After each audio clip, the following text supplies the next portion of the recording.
Oui, bonjour, hello, buenos dias. Je suis Paul Ercar, professeur titulaire à l'Université du Québec en Outaouais et titulaire de la chaire UNESCO en démocratie, citoyenneté mondiale et éducation transformatoire. Bienvenue à notre sixième balado. J'ai le grand plaisir d'accueillir aujourd'hui Samuel Pierre. Bonjour Samuel, ça va bien? Qui j'en oui? Bonjour Paul, ça va bien? Oui, je vais te présenter et puis après ça, on va parler un petit peu de son parcours au Canada, la communauté haïtienne, ses spécialisations de recherche et puis pour terminer, le beau projet de l'ISTEA. Voilà, Samuel est professeur titulaire au département de génie informatique, génie logiciel de Polytechnique Montréal, un expert de réputation internationale qui œuvre depuis plus de 30 ans dans le domaine des technologies de l'information et de la communication. Ses prestations professionnelles couvrent plus spécifiquement les champs suivants: intelligence artificielle, planification de réseaux, de télécommunications avec et sans fil, réseautique et informatique mobile, gestion de mobilité dans les réseaux, système informatique répartis sur Internet, cybersécurité, paiement mobile, formation à distance, e-learning, technologie d'apprentissage. Voilà, il a été invité d'offrir ses expertises à plusieurs institutions, gouvernements, programmes.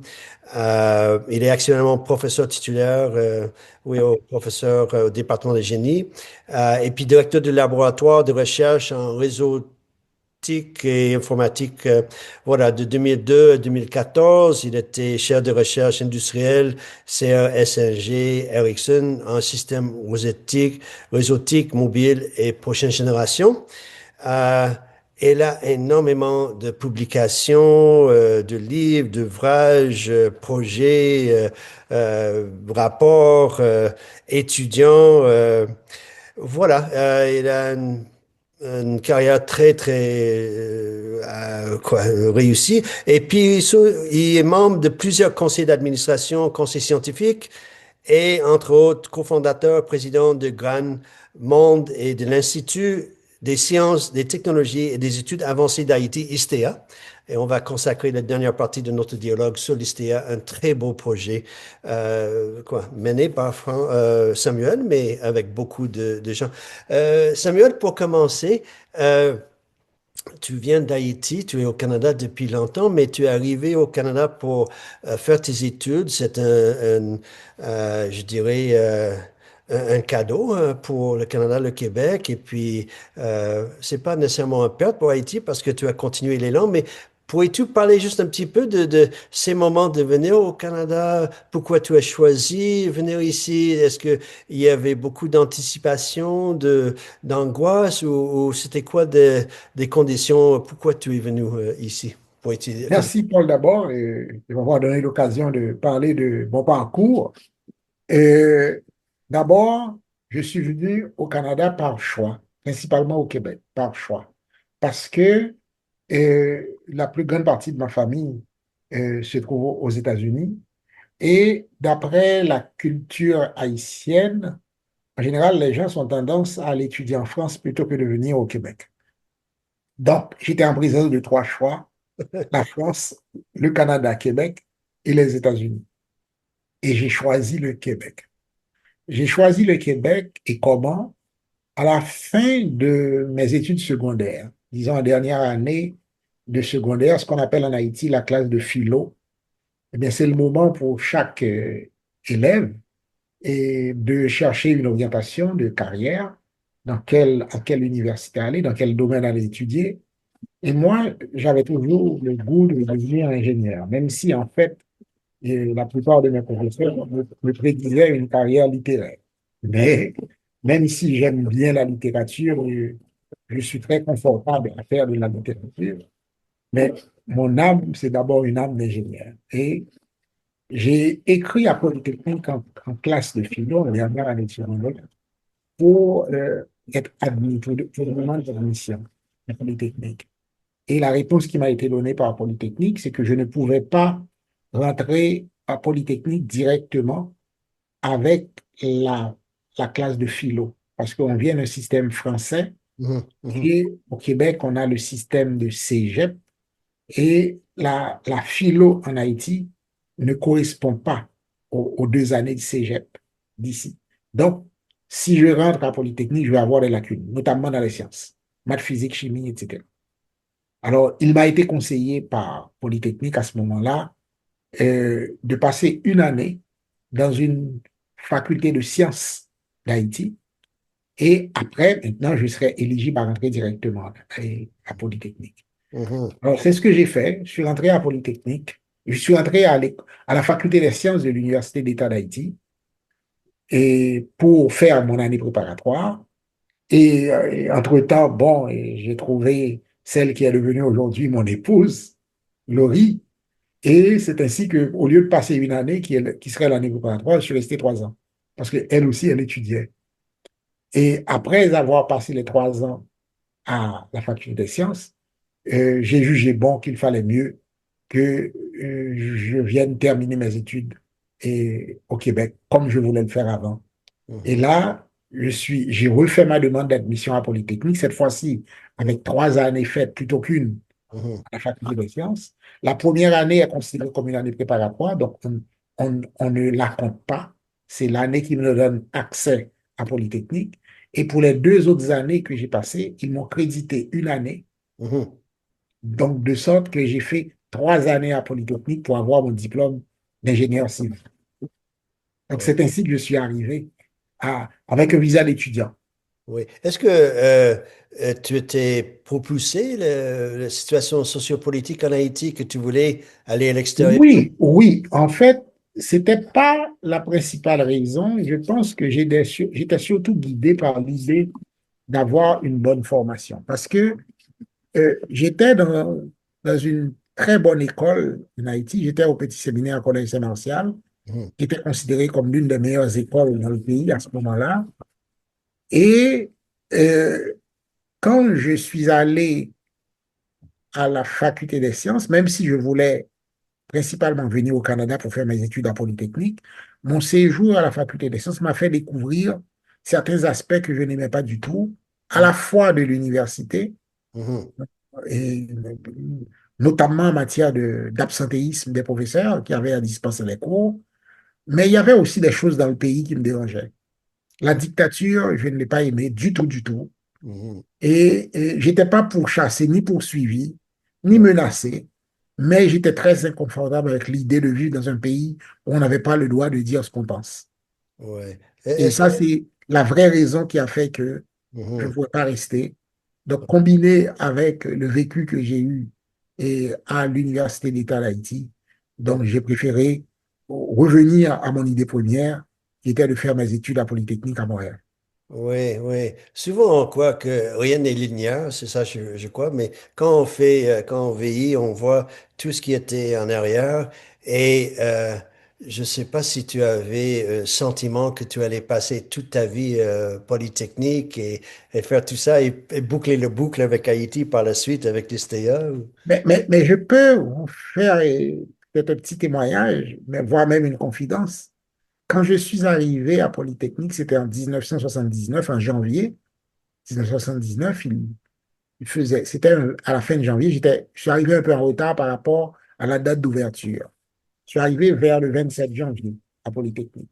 Donc, ça veut dire avec 2 semaines de retard. Mais la Mhm. première fois que j'ai mis les pieds à Polytechnique, j'étais impressionné par l'école. Et la première fois, je me suis dit, je veux devenir professeur dans cet établissement. Mais c'est très beau, c'est très beau. Et puis, en arrivant ici, tu savais à l'avance qu'il y avait quoi, une communauté haïtienne et diaspora et c'était comme quoi tes liens, tes relations. Tu étais étudiant, mais tu étais mêlé dans la communauté dès le début en revenant, en Dès le arrivant. début. Dès le début. D'ailleurs, quand je suis arrivé à Polytechnique, il y avait un bon contingent d'étudiants haïtiens, soit qui venaient d'Haïti, soit qui étaient ici au Québec et qui sont venus faire des études à Polytechnique. Mhm. Et, et le premier, j'étais le premier à monter une association des étudiants haïtiens de Polytechnique. Oui, oui. Mais c'est. Et après mes années d'études en génie civil à Polytechnique, on était très liés euh, au sein de cette association. Donc, je voyais à la dernière année, sachant que je vais quitter Polytechnique et que Mhm. je n'aurai plus accès à l'association, parce que je ne suis plus étudiant, alors là, on a fondé une association des ingénieurs et Ouais, scientifiques haïtiano-canadiens. ouais, ouais, Donc, je suis devenu le président et cofondateur. ouais. Mais tu as Donc, c'est continué. pour nous permettre de nous rencontrer encore après avoir été étudiants. On dirait que chaque fois que tu atteins un certain niveau, tu dois fonder une autre association et puis Oui, lister. oui. Et puis, en arrivant ici, est-ce que tu avais le sentiment que Haïti allait se trouver dans l'état dans lequel il se trouve maintenant, qu'il y avait une dégradation avec le temps? Disons, oui. Au moment de quitter Haïti, je savais que il allait se passer de mauvaises choses parce que j'avais une bonne lecture sociale, j'avais une bonne capacité d'anticipation. Euh, je trouvais, je ne pouvais pas peut-être pas trouver les mots justes pour le dire, mais je sentais qu'il y avait trop d'injustice et trop d'inégalités dans ce pays. Mhm, Et, et j'avais, aujourd'hui, je sais mettre les mots dessus. mhm. Et à ce moment-là, c'était plutôt une intuition. Je me Ouais, suis dit, ça ne peut pas continuer comme ça. oui, oui, oui. Et puis, comme on le sait, je parlais l'autre jour avec France Centré, mais il y avait des milliers de médecins, d'infirmières haïtiens qui ont aidé à bâtir le Québec moderne. Et Oui, je pense que beaucoup de gens voulaient y retourner ou pensaient plus oui, y retourner, mais oui, avec le temps, ils ont fondé des familles et des associations oui, comme tu l'as fait, tout, oui. tout à fait. En fait, avant le François Duvalier comme président dictateur, il y avait les Haïtiens quittaient Haïti pour venir étudier et ensuite retourner en Haïti. C'était pas dans le projet des Haïtiens de rester dans le pays Mhm, où ils viennent étudier. C'est avec Duvalier que ça a commencé. Quand ils ont quitté le pays, la plupart d'entre eux se sont dit, je vais me former, je vais me spécialiser pour retourner mettre mes connaissances au service d'Haïti. Et Duvalier s'étant installé plus longtemps que prévu, eh bien, ils n'ont pas pu retourner. Et pour ne pas l'affronter, ni encore moins s'exposer, disons, à ces menaces. Donc, c'est ainsi qu'une grande partie de ces personnes-là ont passé leur vie à l'étranger alors que ce n'était pas leur rêve. oui. Mais c'est un phénomène, je sais pas, sociologique ou culturel ou politique, mais des institutions haïtiennes, malgré tout, le BCHM, le Bureau de communauté haïtien, Maison d'Haïti, les festivals de ciné, festivals de musique et d'autres. euh, Trois, quatre générations, peut-être cinq générations bientôt, mais les gens qui connaissent pas le lieu physique d'Haïti, mais qui continuent de soutenir de leur manière, c'est un phénomène, même la langue créole, même toutes sortes d'aspects culturels. Il y a beaucoup de solidarité. Je sais pas l'équipe haïtienne qui vient de la diaspora, qui va faire partie de la Coupe mondiale. Alors, je pense que malgré tout, il y a pas mal d'amour pour Haïti, même si on peut pas vraiment y aller facilement visiter le pays. Tout à fait. D'ailleurs, l'équipe de foot, il y en a plein qui ne connaissent pas Haïti. Ils Oui, n'ont jamais mis le pied en Haïti. ouais, Mais ils portent Haïti dans leur cœur. oui, oui, Et oui, même ici aussi, au Canada, il y a plein d'Haïtiens qui ne connaissent pas Haïti. oui, Mais ils idéalisent le pays. Ils s'y attachent. Ils oui, savent que c'est difficile. Ils savent qu'il y a de l'insécurité. Donc, ils ne vont pas s'y exposer. Mais ils sont attachés au pays. oui, oui, oui, oui, oui. Et la diaspora haïtienne à Montréal, je pense qu'il y a beaucoup d'aspects culturels. Oui, Je ne sais pas si on peut dire à Miami, il y a la culture, mais c'est beaucoup d'affaires et c'est différent. Mais à Montréal, oui, il y a beaucoup de liens, des gens qui gagnent des prix, qui sont oui. politiciens. Alors, c'est bien fondé depuis plus de En 100 fait, ans. moi, je pense que la diaspora, surtout québécoise, Mhm. c'est l'une des diasporas les plus réussies là, d'Haïti. Oui, Ils sont relativement très bien intégrés dans la société et ils ont laissé leur marque. oui. Oui, oui, de ma part, c'est un peuple très débrouillard. J'ai Oui, vu des gens à Santiago de Chili, dans beaucoup de pays. On a rencontré des Haïtiens en Argentine, au Brésil. La résilience. euh, voilà. Mais on va parler un petit peu, Samuel, tes spécialisations de recherche et euh, peut-être en commençant, si tu peux dire, comment tu élabores des projets de recherche et c'est en collaboration, c'est progressivement l'un après l'autre, c'est le financement, c'est parce que tu en as fait beaucoup, mais c'est pas évident dans notre domaine. Chercher des fonds et battre des équipes, c'est pas facile, mais j'imagine les conditions polytechniques sont assez propices ou si tu peux en parler. fait, d'abord, j'ai commencé ma carrière, avant d'être à Polytechnique, j'ai commencé ma carrière à l'Université du Québec à Trois-Rivières. Je suis resté un an. Ensuite, immédiatement après, je suis revenu à Montréal, à la Téléuniversité, où je suis resté 10 ans. Et après, j'ai été à Polytechnique, où ça fait maintenant 27 ans que je suis à Polytechnique. Bon, ça, c'est pour la trajectoire. À chacune de ces étapes, la situation se présentait différemment. À Trois-Rivières, mes activités de recherche étaient surtout concentrées sur ma thèse, parce que j'étais encore en thèse quand j'avais mon poste de prof. À, à la TELUC, et j'ai commencé ma carrière de recherche là, avec des personnes qui étaient mes aînés, mais qui m'avaient intégré dans leur groupe. En particulier, il y avait deux profs de grande expérience qui m'avaient mis dans leur équipe. Donc, j'étais le petit genou là qu'on aimait bien et à qui on donnait des responsabilités et en matière de recherche. Et c'est là que j'ai commencé à faire ma marque, exercer mon leadership. C'est là que j'ai assisté, disons, c'est là que j'ai appris le métier de chercheur et aussi, disons, j'ai développé les talents pour aller chercher les moyens parce que j'étais toujours avec ces deux personnes-là qui étaient expérimentées quand Mhm, il fallait aller chercher des subventions. Donc, je faisais partie de leur équipe. mhm, Et c'est là que j'ai observé et par habitus, j'ai développé, disons, ces talents d'aller chercher de l'argent pour réaliser tes projets. De sorte que déjà, quand j'étais à la téléuniversité, j'avais accès à des montants d'argent énormes pour faire de la recherche. Quand je suis parti, j'avais un projet de l'ordre de 600 à 700 000 dollars que je dirigeais moi-même et avec, disons, associés de recherche et étudiants de maîtrise et de doctorat. mhm. Et quand je suis parti à Polytechnique, ben, j'étais déjà un chercheur établi. Ouais, Et ouais. quand je suis arrivé à Polytechnique, bien, j'avais encore plus de facilité pour aller chercher les moyens.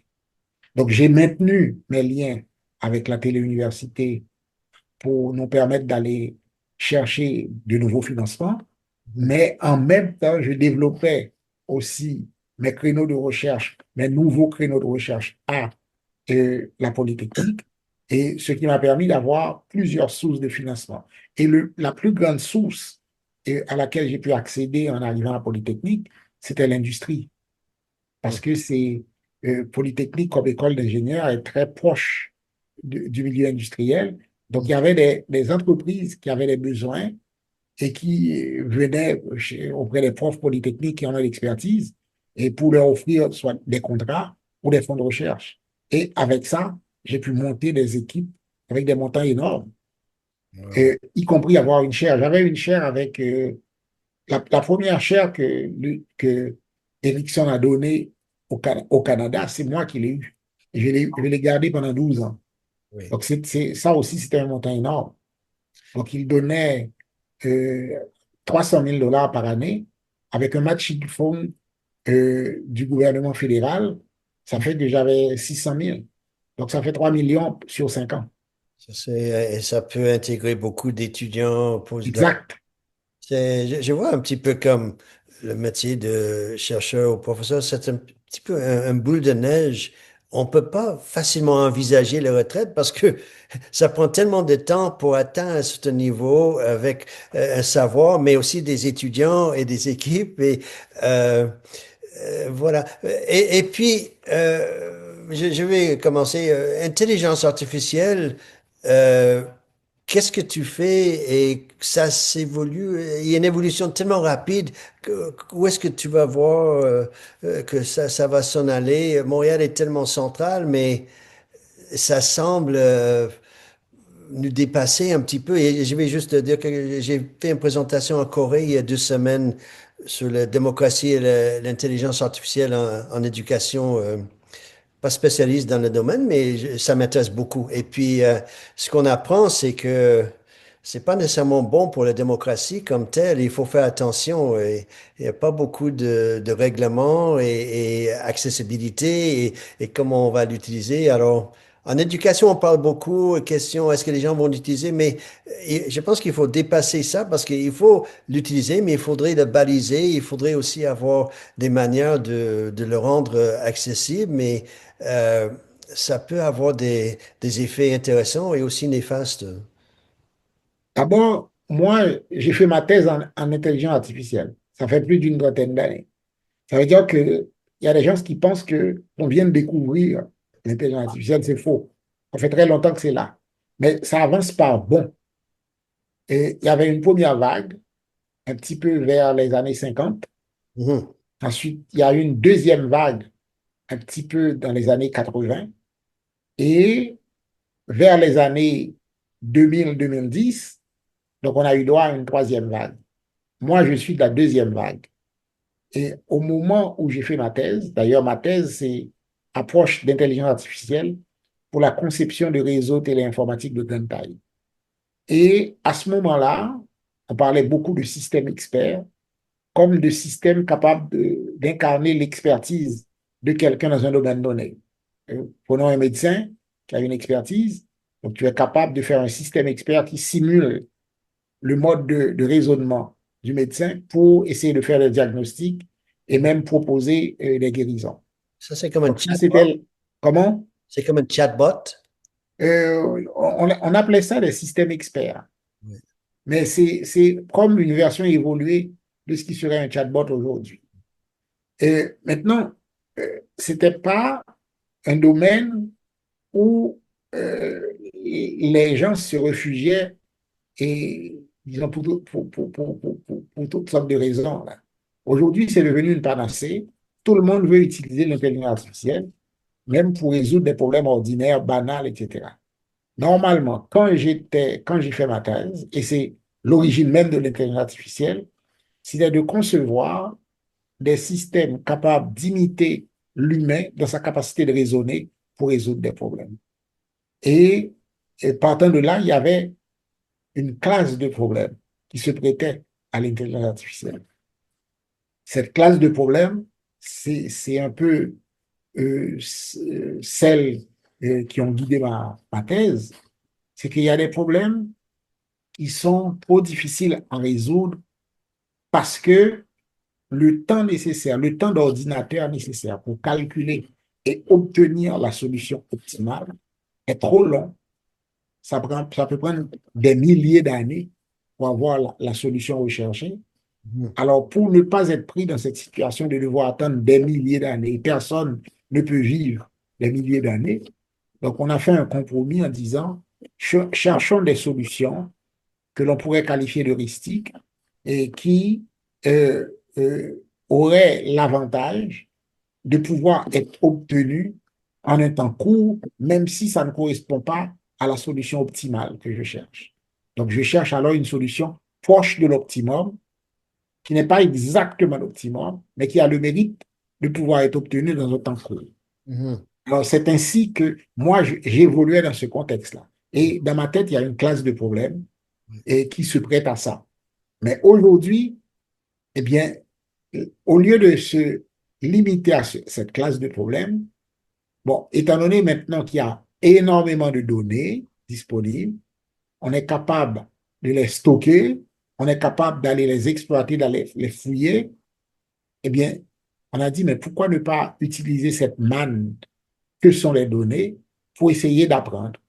Donc, je vais faire des algorithmes d'apprentissage qui vont utiliser ces données pour aller découvrir des patrons, faire en sorte qu'on découvre de nouvelles connaissances par inférence, et ce qu'on ne pouvait pas faire avant. Mais ça, on a pu le faire grâce à une troisième percée Mhm. de l'intelligence artificielle, donc disons intelligence artificielle troisième génération, sur les réseaux de neurones, avec ce qu'on appelle l'apprentissage profond. Alors, Mhm. c'est des chercheurs qui ont pu avoir, disons, découvert des techniques sophistiquées pour manipuler les réseaux de neurones qui existaient depuis un certain temps.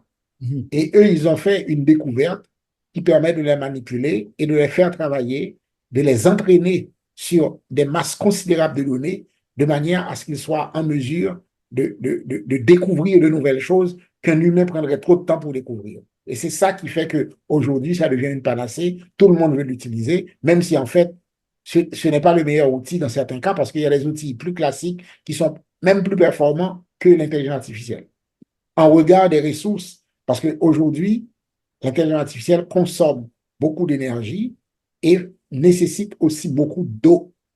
Parce que pour Oui, oui. faire fonctionner les grosses machines qui Ouais, sont ouais. utilisées pour traiter les masses considérables de données, eh bien, il faut avoir des data centers qui se trouvent dans les endroits qu'il faut climatiser et ça consomme de l'eau, etc.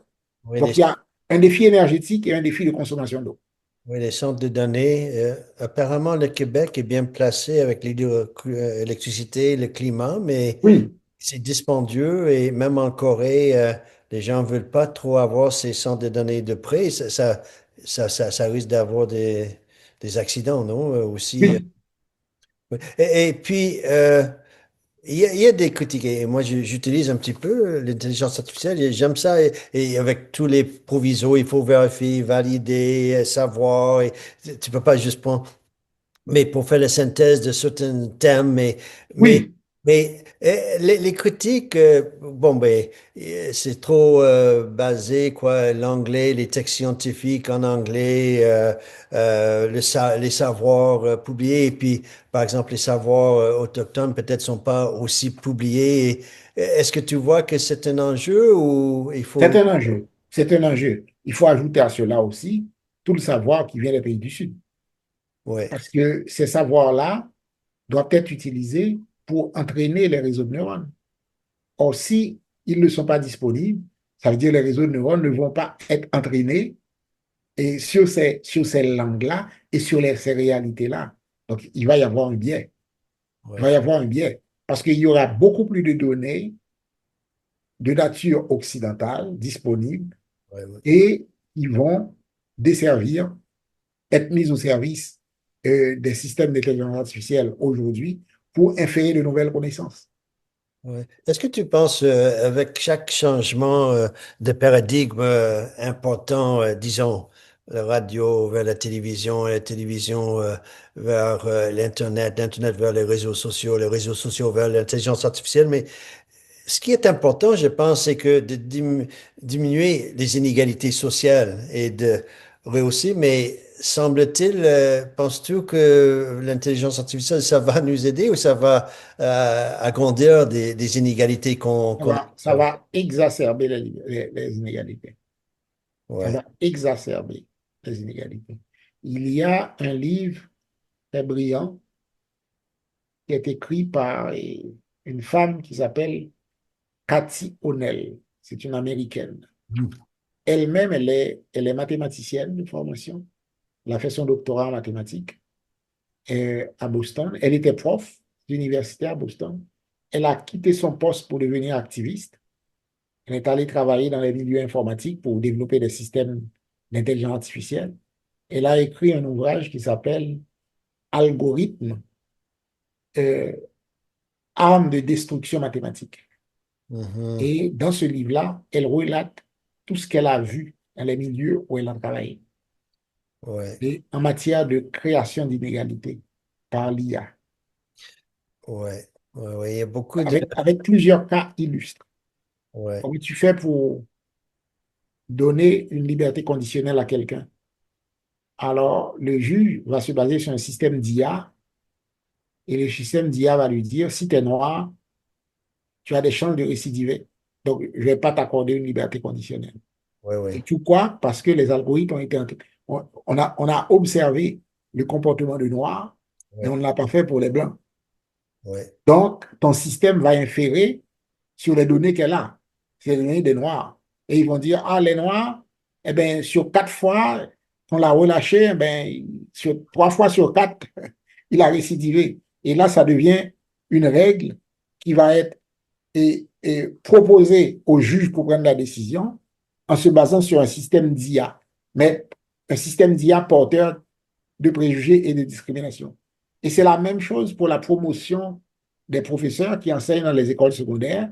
C'est oui, la même chose pour quelqu'un qui va emprunter de l'argent à la banque.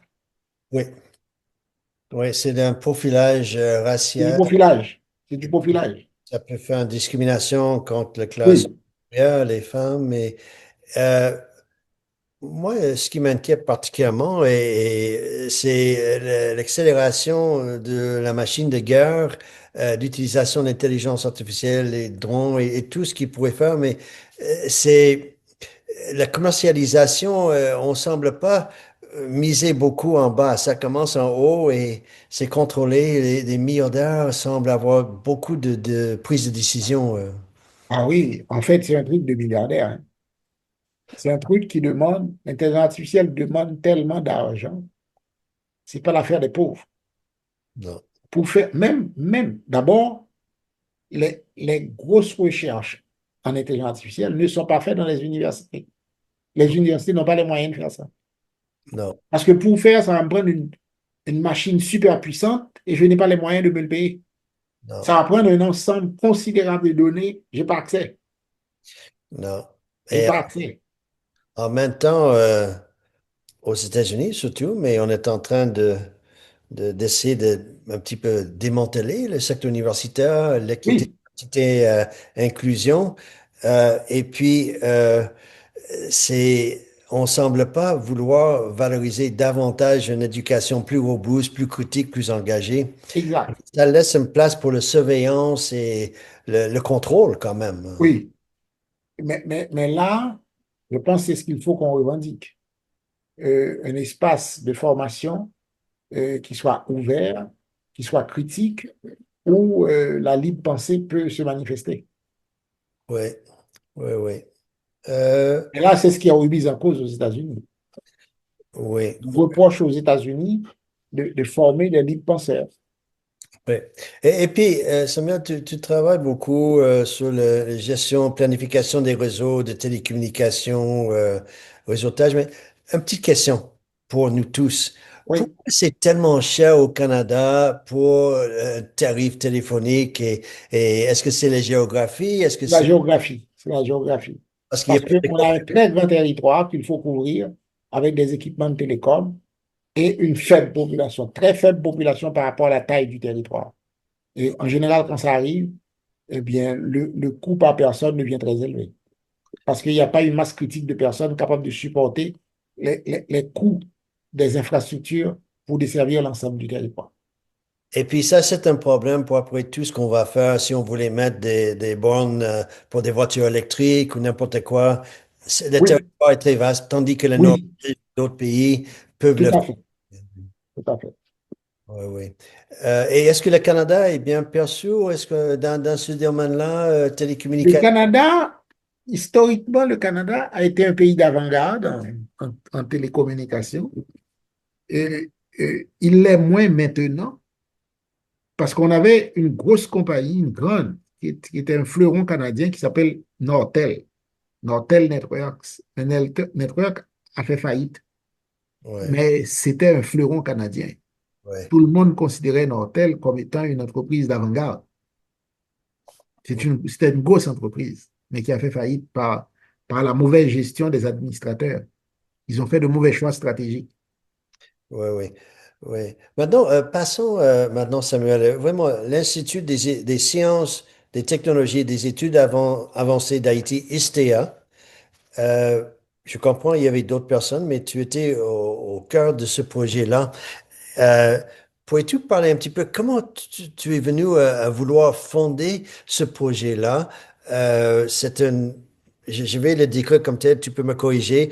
C'est un projet universitaire pour des diplômes, des études en Haïti, donné surtout par la diaspora et des gens s'impliquent bénévolement.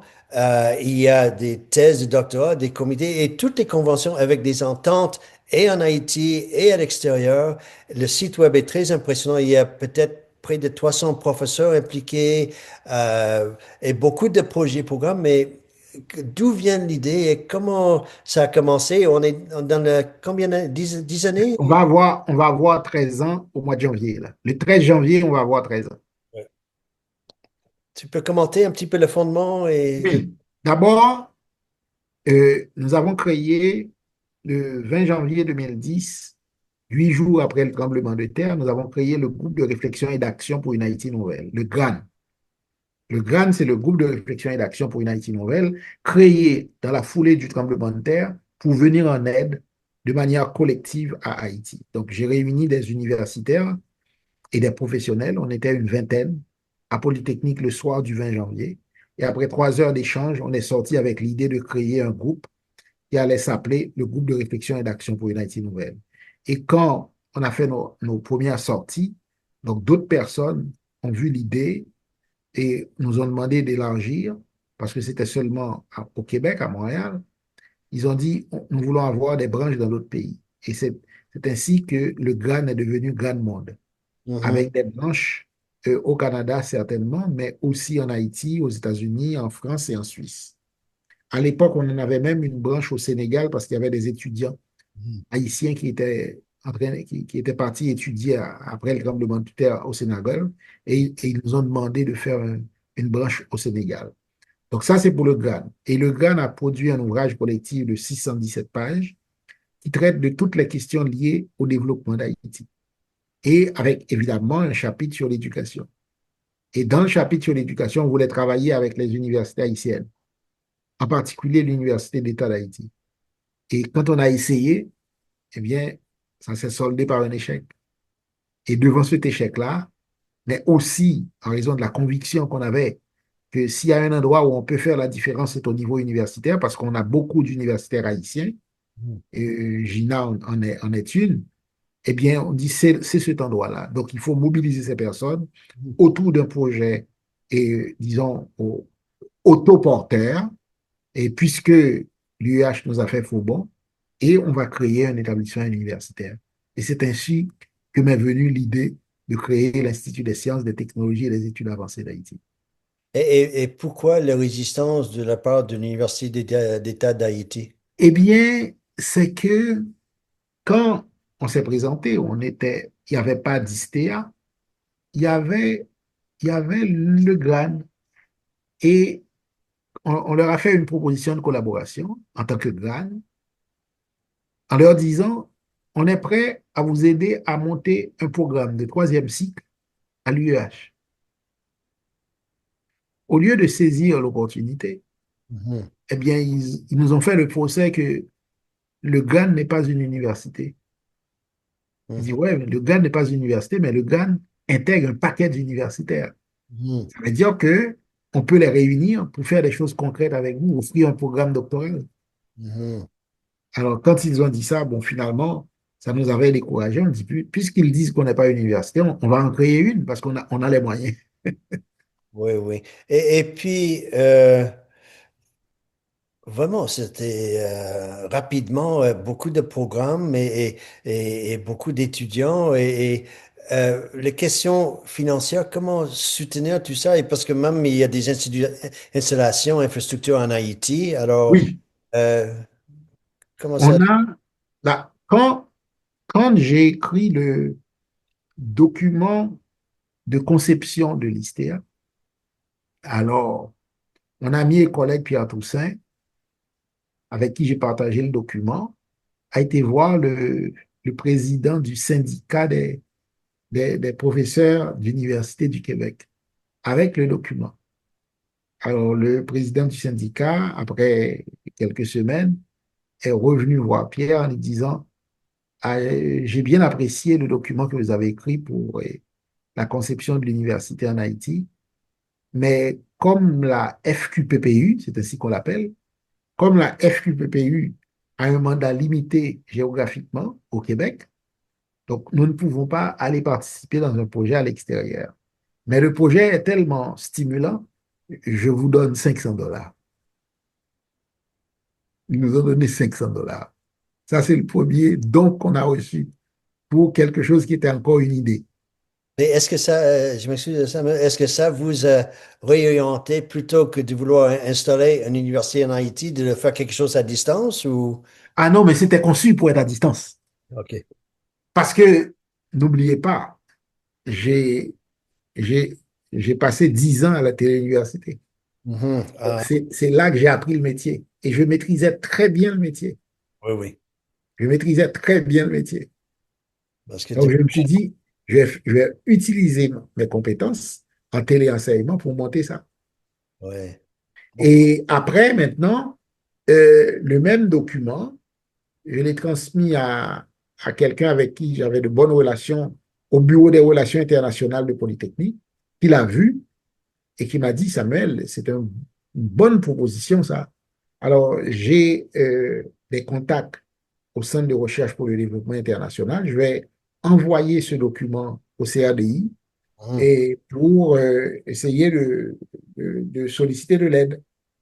Il l'a fait et après 3 mois, il y avait une délégation qui venait à Polytechnique. C'était le réseau des institutions, des écoles d'ingénieurs de la francophonie, quelque chose comme ça, qui s'appelait Récif. Mhm. Et il m'a dit, comme il va y avoir des universitaires de la Belgique, de la Suisse, du Québec, de la France qui viendront au Récif, j'aimerais bien que tu viennes nous présenter le projet devant toute l'assistance. Mhm. Ce que j'ai fait. Et à la fin de la présentation, c'était la première fois que je faisais une présentation du projet. Il m'a dit, Samuel, je n'avais pas compris que le projet était aussi beau, aussi grandiose. Alors, je vais relancer la personne du CRDI qui ne m'avait pas répondu pour voir. Mhm. Effectivement, il a relancé et la personne lui a répondu en disant, j'étais en congé de maternité, je suis revenu, j'ai Mhm. reçu le projet, je l'ai lu, ça m'intéresse. Quand je viens à Montréal dans 2 ou 3 mois, je chercherai à rencontrer M. Pierre. Et moi, je lui ai répondu, c'est pas nécessaire que vous attendiez de venir à Montréal, je viens vous rencontrer à Ottawa. Et on a fait une délégation de 4 personnes. Mhm. Et on est allé là-bas, on est resté une matinée avec eux. Et à l'issue de la matinée, dans le projet, on avait demandé 140 000 $ pour démarrer ça. Oui. Ils nous ont, après 3 heures d'échange, mais d'échange constructif sur le document, ils ont dit, ouais, mais vous voulez faire former des gens au doctorat, mais vous avez mis 2 ans. Donc, si vous mettez 2 ans, comment vous allez financer les 2 autres? Oui. Donc, déjà, ça doublait. Oui. Déjà, ça doublait le montant. En faisant ce raisonnement. Et après, il dit, ouais, mais vous allez faire de l'enseignement à distance, mais euh, ça vous prend de l'équipement. Finalement, en raisonnant de cette manière-là, ils sont arrivés à un budget de 500 000. Et à l'issue de la rencontre, ils nous ont dit, vous allez à telle adresse, vous allez trouver un formulaire et vous pouvez utiliser ce formulaire pour déposer une demande de subvention. Et ce qu'on a fait, et ils nous ont donné une première subvention de 4 ans pour 500 000. Mhm. Et après les 4 ans, ils nous ont dit, vous faites évaluer, vous nous faites un rapport, et si on est satisfait, vous pouvez encore faire une deuxième. Et on a fait une deuxième, et cette fois-ci, ils nous ont donné 1 million. Et donc, ça fait 2 cycles de 4 ans, Oui. et à la fin des 2 cycles, eh bien, on a pris notre envol. On a plus besoin d'eux. Donc, on vole de nos propres ailes. Et vous avez aussi des liens, des partenariats avec Oui, Bado et on est avec Ivado, avec les universités, on a signé une entente avec Laval, on a signé une entente avec Polytechnique, avec l'UQAM, avec l'UQT, avec l'UQAT, sauf avec l'UQO qu'on n'a pas signé, mais J'ai envoyé un message à la c'est rectrice. ça, c'est ça. Avec Polytechnique aussi, donc non, on a plein d'ententes. On en a aussi avec des étudiants, avec des universités européennes. Oui, oui. On pourrait dire que depuis la pandémie, euh, plus ou moins toutes les universités sont devenues des universités à distance. Maintenant, Oui, on enseigne en ligne, on fait oui, des choses. oui. Et puis, peux-tu parler un petit peu, tous ces gens-là, les gens qui sont mobilisés, Gina, d'autres, les gens qui s'offrent pour enseigner, il y a des programmes avec des critères, des Oui, cours. oui. Euh, euh, Comment ça marche pour intégrer, communiquer, pour structurer ces programmes? D'abord, on les bâtit, des programmes, on doit en avoir maintenant près d'une centaine de programmes. Ensuite, des professeurs, on en a des professeurs réguliers, des professeurs associés, on doit en avoir 210, 215. Ensuite, mais en parallèle aussi, on crée un corps de professeurs réguliers. À chaque année, on ajoute une à deux personnes comme profs réguliers à temps plein. Donc maintenant, on en a 8, mais Oui, d'ici septembre, on va passer à 10. Donc à chaque année, on ajoute deux qui sont en Haïti. qui sont en Haïti, mais qui peuvent être aussi à l'étranger. Il y en a par exemple, il y en a une qui est en séjour de recherche à Polytechnique. Donc, Oui. ça va faire 1 an. Il y en a une autre qui fait un stage de recherche aussi à l'Université de Montréal, avec une subvention du Québec. Mhm. Donc, on a des profs qui sont à l'étranger, mais qui continuent de travailler parce que tu peux travailler à partir de n'importe où. Oui.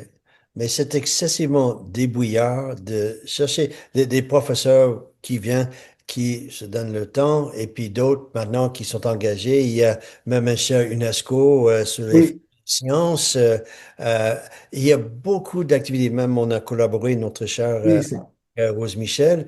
Euh, et puis, parle un petit peu des étudiants. Il y a des défis, questions de sécurité, questions d'accès. Pourtant, est-ce que je comprends, les gens sont épatés, ils sont vraiment agréables, ils sont engagés. Euh, Ce sont des gens qui s'occupent des postes au gouvernement ailleurs. Oui, oui. En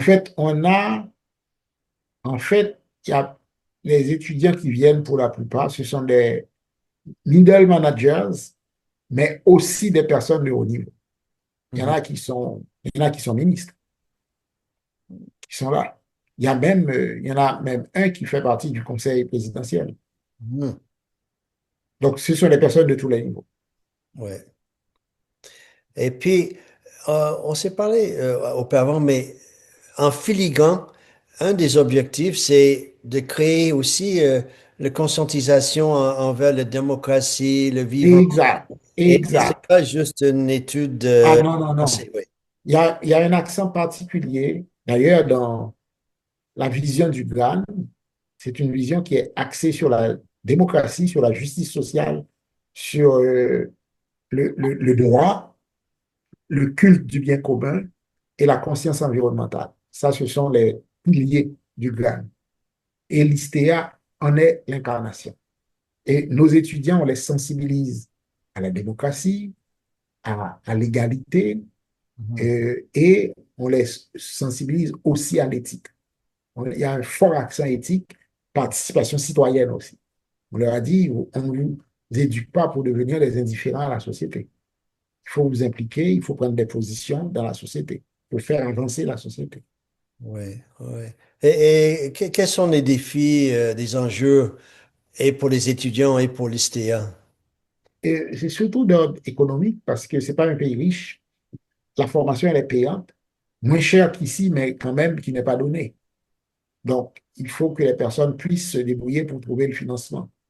Mais pour le moment, ça ne pose pas vraiment de problème parce que quelquefois, on trouve des opportunités pour les aider. On leur donne des bourses ou des demi-bourses financées par d'autres personnes. Parce Oui, qu'on est très actif aussi dans la recherche d'appui financier pour nos étudiants. oui. Et puis, l'idée, ou je sais pas, le rêve, c'est de bâtir une institution avec des murs en Haïti ou juste des centres de, de On a services. des murs. En fait, on est présent dans 13 villes, bientôt 14, Ouais. et physiquement, c'est-à-dire avec des lieux. C'est des lieux physiques aménagés pour que les étudiants puissent venir suivre les cours, passer les examens, des choses comme ça. ouais, Et on a, dans le Nord, on a un grand projet qui s'appelle Pôle d'innovation du Grand Nord, Cité du savoir. Ça, c'est un lieu physique. Donc, ouais. c'est 30 hectares de terre qui, actuellement, là, nous avons bâti au moins une douzaine d'édifices là-dessus. Mhm. Ça, disons, c'est le siège principal de l'ISTER. Bien. Et on met un accent sur l'idée de faire des stages à l'international, d'avoir des Oui, relations. oui. Chaque année, on a une quinzaine d'étudiants qui viennent en stage au Canada. Ouais, Chaque année. ouais, ouais. Et l'interculturel, des relations avec des autres. Est-ce que, on le sait, les gens viennent d'Haïti, mais ils sont ensemble en Haïti, mais est-ce qu'il y a des tentatives de faire en sorte qu'il y ait des contacts avec d'autres gens, d'autres milieux, d'autres En pays? fait, c'est pour ça surtout qu'on les fait venir au Canada. C'est pour un genre de fertilisation croisée. Quand tu viens au Canada, tu rencontres des personnes avec d'autres visions du monde et tu partages ta vision du monde avec ces personnes-là. Donc, ça fait une fertilisation croisée, ça donne de l'ouverture. Ça, c'est bénéfique aussi bien pour la personne qui vient d'Haïti que pour la personne du Canada qui accueille cette personne ou qui le fréquente. Mhm. Et le statut de l'ISTEA, l'ISTEA a comme une espèce d'approbation spéciale pour Oui, financer des études. oui, on a une reconnaissance du ministère de l'Éducation comme établissement pouvant octroyer des diplômes de maîtrise et de doctorat. On a une reconnaissance au plus haut niveau de l'État aussi. On est reconnu d'utilité publique par l'État haïtien. Donc Mhm. ça, c'est un autre niveau de reconnaissance. Ouais, ouais. Et puis l'éducation primaire ou petit enfant secondaire, c'est une question importante en Haïti. Est-ce que l'ISTEA peut aussi s'impliquer pour essayer de rehausser Oui, l'éducation? parce que nous formons beaucoup d'éducateurs, maîtrise doctorale, nous faisons de la recherche en éducation depuis la petite enfance jusqu'à l'université. Nous avons nous-mêmes notre centre de la petite enfance à la Cité du Savoir. Nous avons nous-mêmes notre école primaire. On va avoir notre école secondaire et notre école de formation professionnelle. Donc, on est très impliqué dans l'enseignement à tous les niveaux, depuis le préscolaire jusqu'au doctorat. Mhm. Et puis, euh, c'est pas nécessairement l'ISTEA, mais la question de la sécurité en Haïti, et, on a annoncé on va avoir des élections probablement le mois de juin 2026, mais ça, en effet, ça peut être tout ce qu'on fait sur le territoire. Est-ce que, comment on peut négocier avec ça? Est-ce que tu vois, c'est surtout à Port-au-Prince ou comment tu... Non, c'est pas seulement à Port-au-Prince. C'est à Port-au-Prince. En fait, c'est dans le département de l'Ouest, département de l'Artibonite et département du Centre. Ce sont les trois départements qui sont touchés. Mais ce sont les départements les plus populeux aussi. Oh, Euh, L'Artibonite et l'Ouest, où se trouve Port-au-Prince, c'est les départements où il y a le plus de gens, le plus d'électeurs. mais c'est le Et, fait que et ils sont affectés. oui, oui, non, c'est le fait que les cours sont dispensés à distance.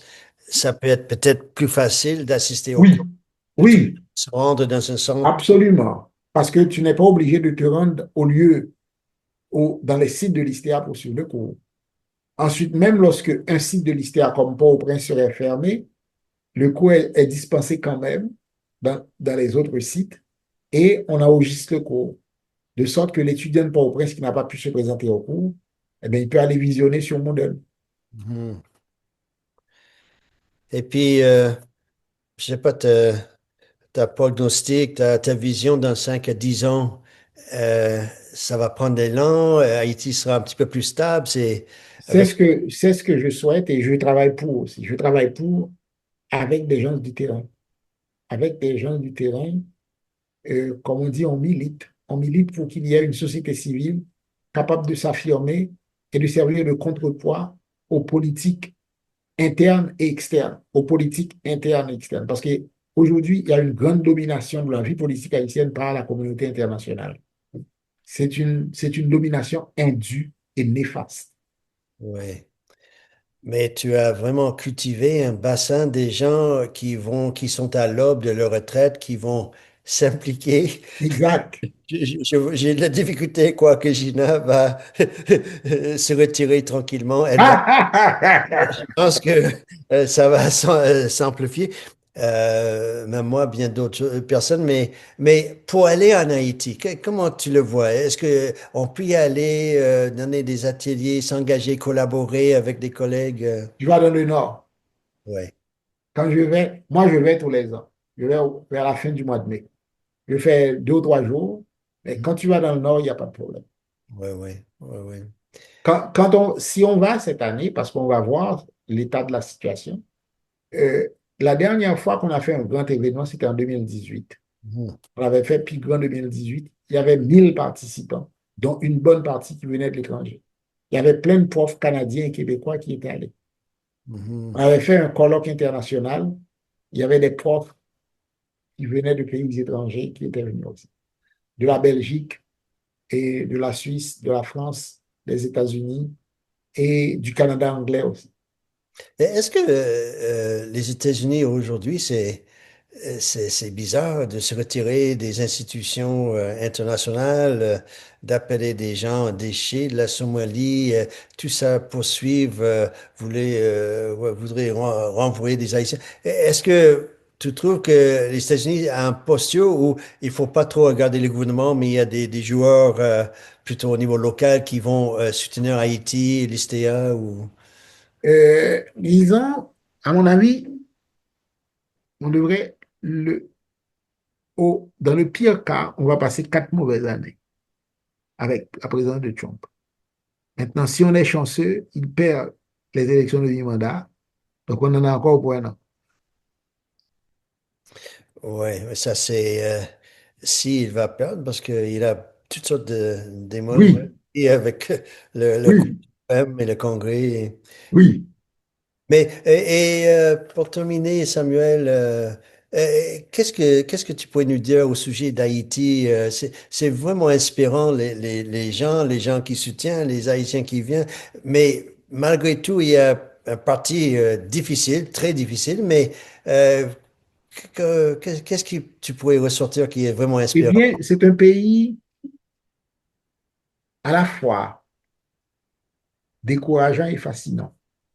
Décourageant quand tu vois la quantité d'occasions manquées, mais fascinant aussi parce que malgré toutes ces difficultés, c'est un pays où les gens se cultivent l'espoir, où les gens continuent de se battre. Normalement, dans la situation actuelle d'Haïti, n'importe quel pays aurait sombré. Or, Haïti n'a pas sombré. Et bien sûr, la capitale, elle est prise. On ne Ouais. peut pas y accéder, mais le reste du pays fonctionne. Et même dans ce Port-au-Prince-là, qui est aujourd'hui, disons, un enfer, mais la vie continue. Les gens continuent de sortir, ils envoient leurs enfants à l'école quand ils peuvent, et ils continuent de vivre. Et c'est pour cette raison-là qu'il ne faut pas abandonner Haïti, parce que il y a encore 12 millions de personnes qui luttent au quotidien pour se maintenir. Et Ouais. c'est le sens d'ailleurs de mon action. Je ne peux pas ne pas porter assistance à personne en danger. Non, c'est très humain et puis beaucoup d'humanité avec cela. Samuel, voilà, tu es une inspiration. Merci en pile. Merci en pile, Paul. Continue. Merci beaucoup, Merci beaucoup. Samuel. À Bonne bientôt. soirée. Bye Bye bye. bye. Au revoir.